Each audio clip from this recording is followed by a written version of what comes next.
Emma always woke up before the alarm, every day. No matter how exhausted she was, there was something in her that forced her to make the morning run perfectly. In this house, mornings weren't casual. They were carefully rehearsed routines. Make breakfast, double-check the backpacks, prep lunch, keep everyone on time. No room for error. Jason sat at the kitchen table eating cereal and staring at his phone. His thumb flicked over the screen in rapid motions, his attention locked in. His hair was messy, his t-shirt had a little milk stain, and he didn't care. "You're about to miss the bus," said their mother Patricia, calling from the living room, her voice sharp and flat, a daily warning tone. "I still have 10 minutes," Jason replied, not looking up. "If you stay there for 10 more minutes, you'll definitely be late." Patricia walked into the kitchen, coffee and hand robe still on, but her eyes already scanning the day like a general with a clipboard. Emma didn't respond. She placed a brown paper lunch bag next to Jason's arm. "No more peanut butter, okay? You've been warned twice already. They'll write you up again." Jason groaned at the bag. "What am I supposed to eat now? It's like the whole world's against my lunch." "I'm just trying to keep you off the allergy bulletin board. And Mom's trying to get me on the tardy list," he muttered, grabbing his backpack and lunch bag. "Thanks, sis. Love you. Bye, Mom," he called out, kissing Patricia's cheek before heading out the door. The screen door slammed shut behind him. Silence followed. Emma stood still for a second, eyes lingering on the empty doorway. Patricia sat down and took a long sip of her coffee. "Kids grow up fast," she said without looking up. "I told you, one blink and they're grown." Emma replied softly, "Maybe I blinked too early." Once everyone was upstairs, Emma returned to her room and closed the door behind her. She opened her nightstand drawer and pulled out an old picture frame. The photo showed her and Jason when he had just learned to walk his chubby little arms in the air, and her still in a high school sweatshirt laughing beside him with a smile she didn't wear anymore. Behind the photo, tucked away and folded, was a document. She didn't pull it out, just stared at it. Her fingers brushed the glass as if she could touch a version of herself she no longer recognized. Her phone buzzed. A text from Scott lit up the screen. "Dinner tonight, 7. Can't wait to see you." She stared at it for a moment, then typed, "Yes, I'll ask Mom to stay with Jason." That evening, the living room was calm. The TV hummed with the 6:30 news. Jason was sprawled out on the floor, half watching, half building a model airplane. Patricia sat on the couch knitting. No one spoke, but everything felt steady routine. Emma stepped out of her room, a navy dress, hair pulled back, light makeup. She didn't dress up often, but tonight was an exception. Jason looked up as soon as she walked in. "Whoa, you look like you're about to anchor the nightly news." Emma smiled. "Just dinner." "With Scott," he teased. Before she could answer, Patricia chimed in firm as ever. "Jason, go wash up and start your homework. I don't want to repeat myself." Jason rolled his eyes. All right, all right." He gathered his things and disappeared upstairs. Patricia set her knitting down and looked at Emma. "This is moving fast." "It's just dinner, Mom." "It's dinner with someone who doesn't know the truth." Emma didn't flinch. "It's been 12 years. I can't do this much longer." "Can't or won't," Patricia leaned forward. "You think telling him is going to help anyone? He's starting to ask questions. He's not a kid anymore." "Then give him answers that work. He's your little brother." "I'm tired, Mom. Tired of watching every word. Tired of hiding every look. Tired of swallowing everything I want to say." Patricia exhaled slowly. "If you can't lie, fine, but don't tell the whole truth either."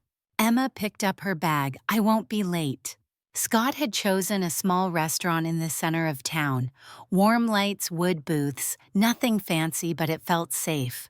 They ordered pasta and salad. Emma smiled more than she expected to. At times, she forgot she was carrying a weight. "When do I get to meet Jason Scott?" asked as they finished dinner. Emma blinked. "You want to meet him?" "Yeah, you talk about him all the time. I'm curious." She nodded. "He's clever, a little stubborn, but a good kid." "What about his parents? I've never really heard you mention them." Emma hesitated. "There's not much to tell." Scott didn't push. He reached across the table and gently took her hand. "I'm not rushing you. Just whenever you're ready." Jason lay in bed staring at the ceiling. He wasn't tired, not really. Something felt off, and he didn't know what. Maybe it was the way Emma had looked at him lately, worried, distant, like she wanted to say something and couldn't. He shifted, then noticed something poking out from under his desk. He got up and pulled it free, a faded envelope, no name. Inside was an old hospital bracelet and a folded birth certificate. Jason opened it. His name, his date of birth. And under Mother Emma Blake. He froze. His fingers clenched around the paper. He read it again. Same name, same details. His heart started pounding harder and harder. "What the hell is this?" he whispered. And in that moment, everything he thought he knew started to unravel. Jason couldn't sleep. He lay in his dark bedroom, still clutching the crumpled birth certificate. His head was a mess. Memories, words, Emma's face. Mom's, too. Everything that used to make sense now felt distorted. He placed the paper and the old hospital bracelet inside his pencil box and shoved it deep into his desk drawer. No one could know that he knew. Not yet. Not until he figured out what the hell it meant. The next morning, Jason sat at the breakfast table like usual. Same toast, same cold milk, same Emma pouring orange juice and issuing gentle reminders. But Jason watched her differently, more carefully, like he was looking for signs of someone who'd hidden the biggest truth of his life for 12 years. Emma didn't notice. All she saw was that Jason was unusually quiet. No complaining, no teasing, no jokes. A part of her felt relieved. Another part felt uneasy. After Jason left for school, Emma closed the door and leaned against it, exhaling slowly. Patricia came out from the living room holding her notepad. "Did he say anything?" she asked. Emma shook her head. "No." "Why?" Patricia stared at her. "I have a feeling. The way he looked at you this morning, it wasn't normal." "I know, but if I didn't say anything, don't act like something's off either." "You're the one who said it. As long as you don't say everything, there's still a family to save." Patricia nodded. "Just a reminder, the truth doesn't always set people free." That evening, Emma and Scott sat together on a bench in the park near her house. The wind was chilly. The golden glow of the street lamp softened everything, made the silence feel deceptively peaceful. "He still doesn't know, right?" Scott asked, fingers loosely tangled with hers. Emma was quiet for a moment. "No, but I think he suspects something. You need to tell him. If not now, then when." His voice was steady but serious. "I'm not trying to pressure you, but you can't live in a performance forever." Emma gave a faint smile. "It's not just about me, Scott. My mom still has legal custody. On paper, I'm just his sister." Scott exhaled slowly. "So what happens if you tell the truth?" Emma looked down. "He might hate me. He might cry. Mom might kick me out. Maybe no one will believe me. But if I don't say anything, I don't think I can live with myself anymore." Scott squeezed her hand. "Whatever happens, I'm here." The next morning, Jason walked into the kitchen with his hands stuffed in his hoodie pocket. Emma was slicing fruit back turned. He stood there for a while before speaking. Hey, who was at the hospital when I was born? Emma froze, knife still in hand. She turned slowly. Why are you asking? Jason shrugged, just wondering. My friend said his mom kept all his birth photos. But I've never seen anything. I just remember you. Mom always saying she was the first to hold him. Emma tried to keep her voice steady. Well, when you were born, Mom was in the room. I was still in school, so I got there after. Jason nodded slightly. He didn't push, but in his eyes, another wall was being built. Later that day, while Emma was working, Scott called. His voice sounded uneasy. I just ran into Jason at the bookstore. He said something weird. Emma stopped writing. What did he say? He asked. If someone found out they weren't who the world said they were, what should they do? Emma stopped breathing for a second. She stared out the window, sunlight bright but cold. What did you say? I told him, if it were me, I'd go to the person who was brave enough to tell me the truth. Emma nodded slowly. He knows. Scott didn't say anything more. He just breathed quietly like he didn't want to break something fragile. That night after dinner, Jason stood at the sink washing dishes. Emma cleared the table. Patricia had already gone upstairs.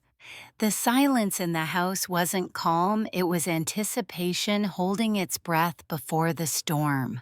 Jason dried his hands and turned to face Emma. Hey! Emma looked up. Did you know I found my birth certificate? Emma froze. Jason took a step closer. His voice was calm, not shaking, just clear like a scalpel. Are you my mom? Wind rattled softly outside the window. A glass on the table trembled. Emma didn't say a word. She just stared at Jason. There was no anger in his eyes, no tears, only a question waiting to be answered. And then slowly she nodded. Jason turned and walked straight upstairs. No yelling, no slamming, no chaos. Emma stood frozen in the middle of the dining room as if abandoned in a desert. From upstairs, the sound of Jason's door closing echoed like a verdict. Emma didn't sleep that night. She lay in bed, eyes wide open, listening to the stillness of the house, the creak of pipes, the tick of the hallway clock, the ghost of footsteps she imagined on the stairs. Her chest was tight, her limbs heavy. Jason hadn't spoken to her since he went upstairs. Not a single word. No text, no questions, not even a glance at dinner. But silence, Emma had learned, wasn't peace. It was pressure, and something was going to break. The next morning, she knocked on Jason's door gently. Hey, breakfast is ready.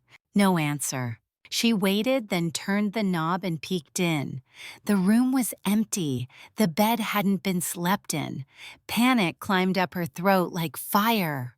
She rushed downstairs, heart hammering. Jason, Jason! Patricia appeared in the hallway, eyebrows raised. What is it? He's not in his room. He's gone. He left without saying anything. Patricia frowned. He probably just left early. He's 12, not 6. Don't overreact. Emma shook her head. He never leaves without breakfast. He hasn't even looked at me since last night.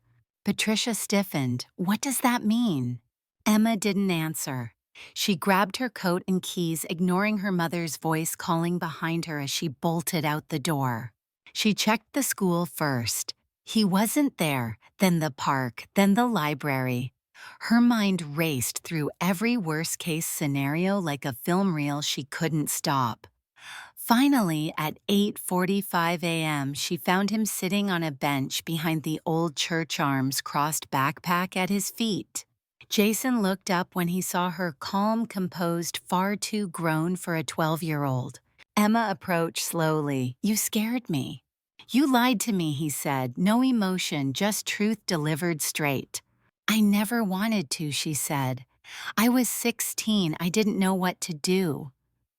Mom Patricia, she said she would help. That this way was cleaner, safer, for you, for all of us. But it wasn't real, Jason said. It was just easier for you.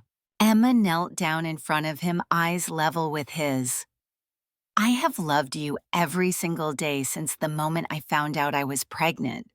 Whether you called me sister or mom or anything at all, I loved you. Jason looked away, but you didn't fight for me. Emma's throat tightened. You're right, I didn't. I didn't have the strength then, and I'm sorry. A long pause. He didn't cry, he didn't yell. That hurt more. Do you want me to come home? He asked. Emma blinked. Of course I do. He stood up. Then let's go, but don't expect me to pretend. That evening at dinner, the atmosphere was ice. Patricia served the pasta. Jason didn't look at her. Emma tried to hold everything together. Hold her fork, hold her breath, hold her ground. So Patricia said casually, too casually, everyone survived their day. Jason answered without lifting his eyes, barely. Patricia raised an eyebrow. Something you want to say? Jason stared at his plate. No, not unless you want to say it first. Emma closed her eyes. Patricia set down her glass. I see, so we're doing this. Emma tried to intervene. Maybe now isn't the time. No, Patricia interrupted. Now is exactly the time. Jason, what do you think you know? Jason looked up. I know my birth certificate says Emma is my mother. I know you lied, both of you, for 12 years. And who kept you fed? Patricia said sharply. Who got up at 3 a.m. when you had a fever? Who paid for your clothes, your school, your doctor bills? Emma spoke quietly. That was never the point. Jason stood up. You're right, it wasn't. You did all that, yeah. But you also lied to me every single day. You told me I was your son when I wasn't. You told me Emma was my sister when she wasn't. You made me live a fake life. Patricia's voice dropped cold. And what would you have preferred, to be raised by a 16-year-old who couldn't afford rent? You would have ended up in foster care, Jason. Emma's eyes filled with tears. Mom. But Jason turned to her. Don't. You let her do it. Maybe she pushed you into it. Maybe she made it sound like it was best. But you let it happen. You didn't fight. Emma nodded. She didn't defend herself, she just nodded. Jason picked up his plate and carried it to the sink. I'm done pretending. He walked upstairs again, quietly. No slamming this time, no drama, just distance. Patricia turned to Emma, voice sharp. You broke him. Emma looked at her mother, but for once didn't speak. She just stood up and followed her son's path with her eyes up the stairs around the corner and into a silence deeper than any fight. The next morning, Emma sat alone at the kitchen table, her coffee untouched. The sunlight hit her face, but she felt no warmth. Upstairs, Jason was getting ready for school without a word. The silence between them had become its own language, loud, sharp, and painfully fluent. Patricia moved around the kitchen like nothing had happened. She cut fruit, wiped the counter, folded the newspaper. It was her way of pretending that control still belonged to her. Emma finally spoke. He's not going to forgive us easily. Patricia didn't look up. He doesn't need to forgive, he needs to understand. No, Emma said. He understood perfectly. That's the problem. The front door opened. Jason came down with his backpack slung low. He barely glanced at either of them. Do you need a ride? Emma asked softly. I'll walk, he replied. Jason, she tried. He paused just for a moment. I'm going to tell Matt. Emma froze. Matt, your best friend. Yeah, I'm tired of keeping things quiet. I want to say it out loud. Just once. Patricia turned. Absolutely not. Jason looked at her calm and unwavering. It's not your secret anymore. And then he was gone. Jason told Matt. And Matt told Jordan. And by lunchtime, the cafeteria was buzzing. By 2 p.m., a teacher quietly pulled Jason aside to ask if everything was okay at home. By 3 p.m., Patricia's phone buzzed with a text from another parent. By dinner time, the whole town knew. Emma sat on the porch step staring out at the sidewalk like it might offer some kind of answer. She could feel the judgment crawling through the neighborhood like fog. People didn't ask directly. They stared a little longer at the grocery store, talked a little quieter when she passed by. Scott arrived just after 7. He walked up the porch, quietly sat next to her without a word. They know, Emma said. I figured. I told the truth too late, and now I can't control how it spreads. Scott leaned forward. Emma, it was never yours to contain forever. It's ugly now, yeah. But it's honest. She looked at him. Everyone thinks I'm disgusting. No, they think you're a mess, but they also think you're brave. Emma laughed bitterly. I don't feel brave. Scott put a hand on hers. You don't have to feel it. You just have to keep showing up. Later that night, Patricia stood in the hallway outside Jason's room. Her hand hovered near the doorknob but never touched it. She finally knocked. Jason's voice came through, tired. What? I need to talk. A pause, then fine. She entered slowly. Jason sat at his desk, still in his school clothes, flipping through a textbook he clearly wasn't reading. Patricia stood behind him. I know you're angry. Jason turned. I'm not angry. I'm embarrassed. I feel like a freak. You are not a freak, she said firmly. He didn't respond. I did what I thought was best, she continued. Your sister Emma, she was a child. I was trying to protect her. And you. By lying. By surviving. That's what I've done my whole life. Jason looked up. Then why does it feel like you built your survival on top of me? Patricia's face twitched, just for a second. Then she walked out wordless. The next day, the school counselor called Emma in. Jason had requested a schedule change away from Matt, away from the friend who now looked at him like he was a tabloid headline. He says he doesn't want to talk about it, the counselor said gently, but he's clearly overwhelmed. Emma nodded. It's my fault. The counselor looked at her for a long moment. It's not about fault anymore. It's about helping him rebuild. Emma left the meeting more broken than when she entered. That night, Jason sat in the living room flipping channels. Emma entered slowly, holding a glass of water, not sure what to say. He spoke first. Everyone at school knows. The teachers pretend they don't, but they know.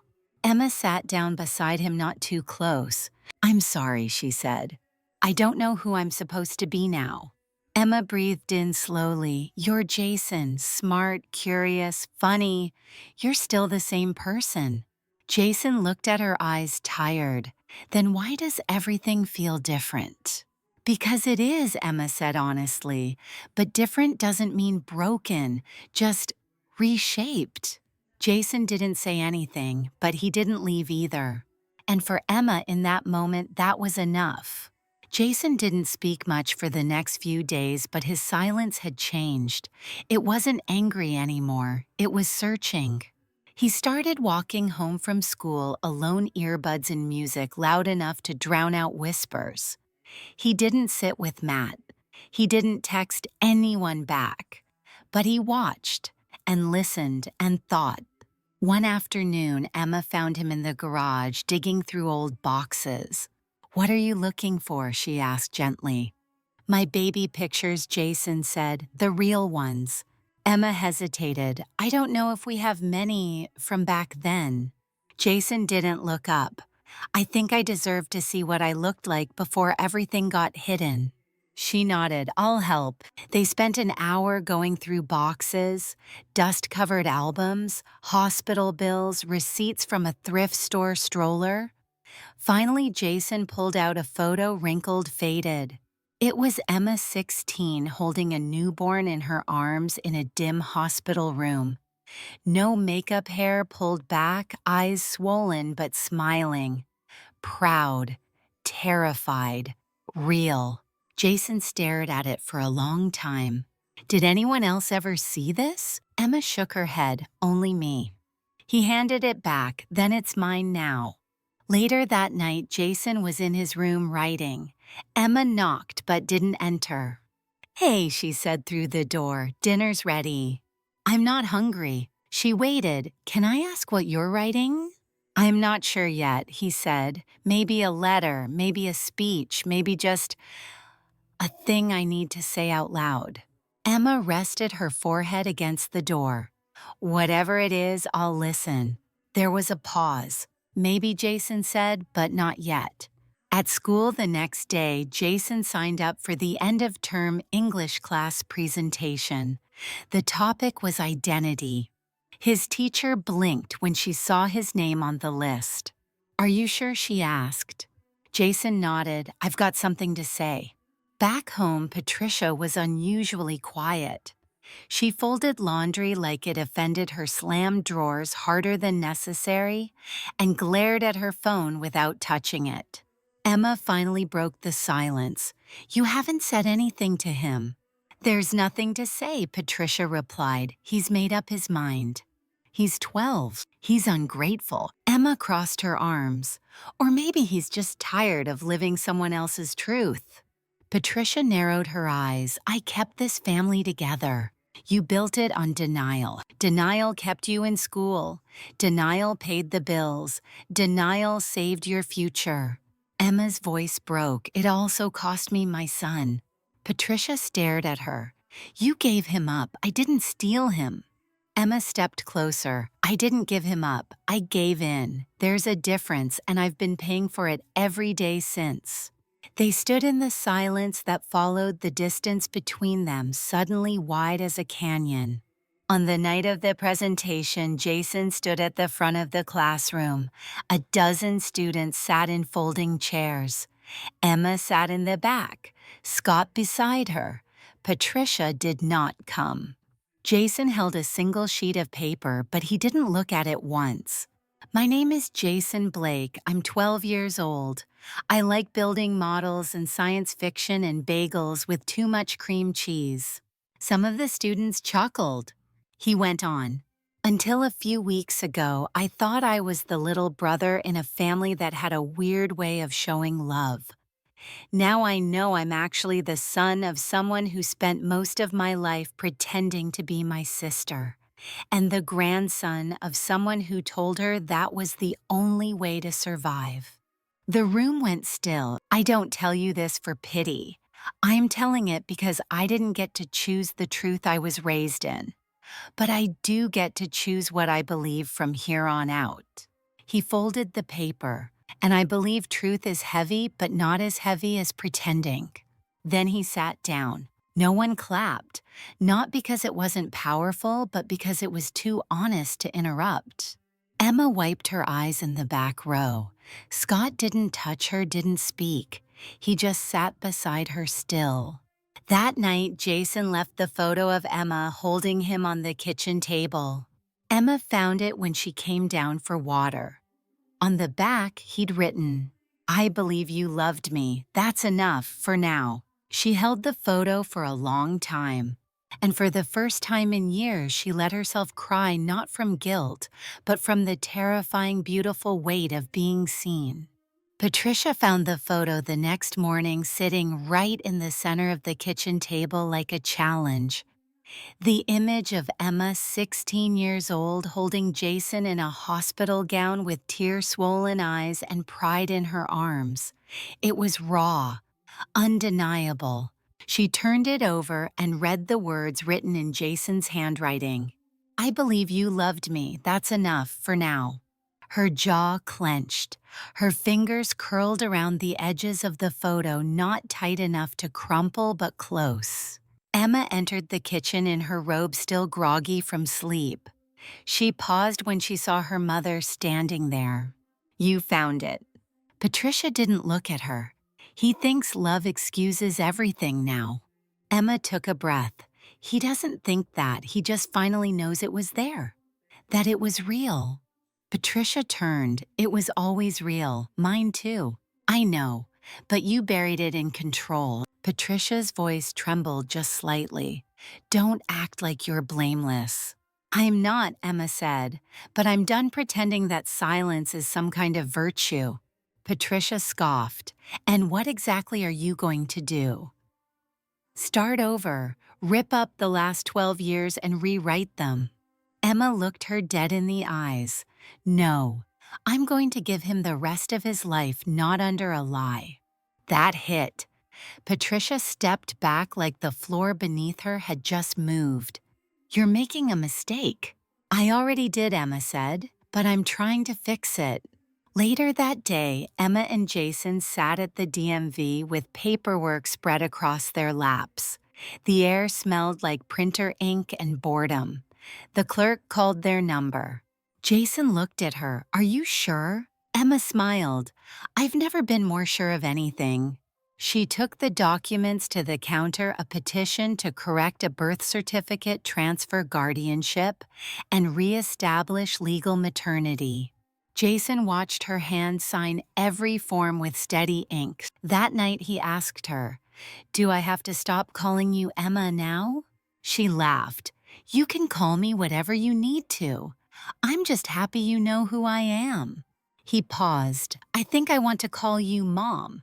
She blinked, not tears of guilt this time, but joy. Real shaking, soft-edged joy. Patricia noticed the changes. Less tension, more openness. Jason talked to Emma again, sat closer, ate dinner without staring through his plate. The house sounded different, not perfect, but lighter. And Patricia hated it. One evening, she stood in the doorway as Emma and Jason folded laundry together, laughing over a sock that didn't match. She cleared her throat. They both looked up. I see you've made your choice, Patricia said. Emma nodded. I have. Patricia stepped into the room slowly. I just want to say something. Jason straightened. Okay.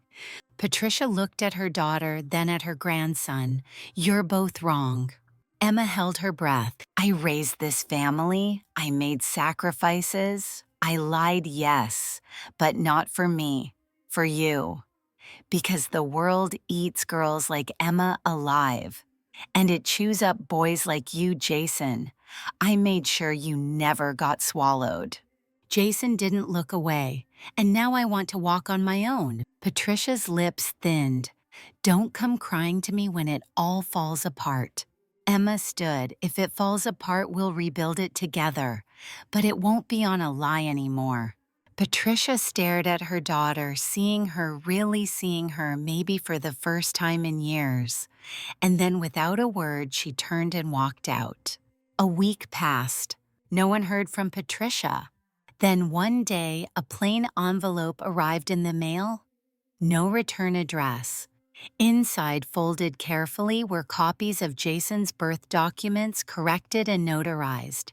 His mother's name now read, Emma Blake. No note, no apology, but it was the first honest thing Patricia had given them in years. The next morning, Jason and Emma walked to school together. Not because they had to, but because they wanted to. They didn't talk much, but at the corner, Jason looked at her. Can we take a picture, like a new one? Just us. Emma smiled. Of course. He pulled out his phone, held it high, and snapped the photo. The sun hit their faces just right. His eyes bright, her arms steady. This time there were no secrets behind the smiles.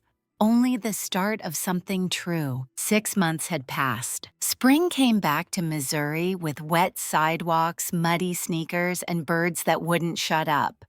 The cherry tree in front of the house bloomed early, its branches brushing the window outside Jason's room. He opened it every morning now, not because the air smelled good, but because it reminded him he was still here.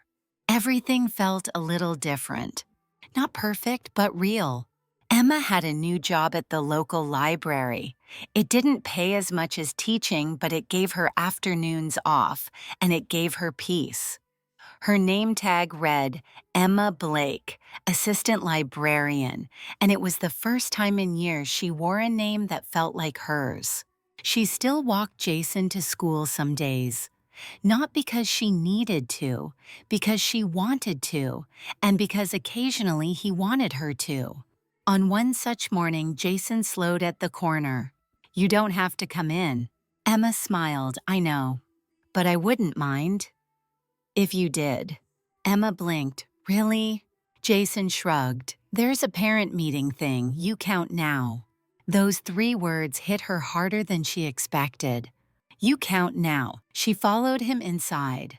Later that day, Emma sat in the school auditorium with a few other parents scattered across creaky chairs and plastic bleachers. She was still adjusting to being called mom in public. It didn't always feel natural on her skin, but it no longer felt like someone else's name. Jason stood at the front with a group project. His voice wasn't loud, but it was sure. When he caught her eye in the crowd, he didn't look away. He didn't look ashamed. He looked grounded, like he knew where he came from and that it wasn't something to be whispered anymore. That weekend, Emma and Jason cleaned out the attic. Old boxes, forgotten coats, 3 broken fans, and 1 shoebox labeled college applications, do not open. Emma chuckled and set it aside. Jason pulled out a folded blanket and unwrapped it. Inside was the original sonogram photo, faded, creased, but whole. He looked up. "You kept this all this time?" Emma nodded. "Everywhere I went." He held it for a moment, then handed it back. "Can I scan it? I want to put it in my own photo album." Emma didn't say anything. She just passed him the phone charger and smiled. One evening, they sat on the porch drinking hot chocolate even though it was too warm for it. Jason asked, "Do you think Grandma's ever going to call?" Emma took a long sip. "I don't know." "Would you answer if she did?" She paused. "Yes, but I wouldn't lie anymore." Jason nodded. "Okay." He leaned his head lightly on her shoulder. "I still call you Emma sometimes, in my head." "That's okay," she said. "I think one day it'll just switch over." Emma looked out at the street where kids were riding bikes and someone was burning dinner 3 houses down. "No rush," she said. "We're not behind anymore." They sat in silence, not needing to fill it. And for the first time in their strange, painful, beautiful story, it finally felt like a normal day.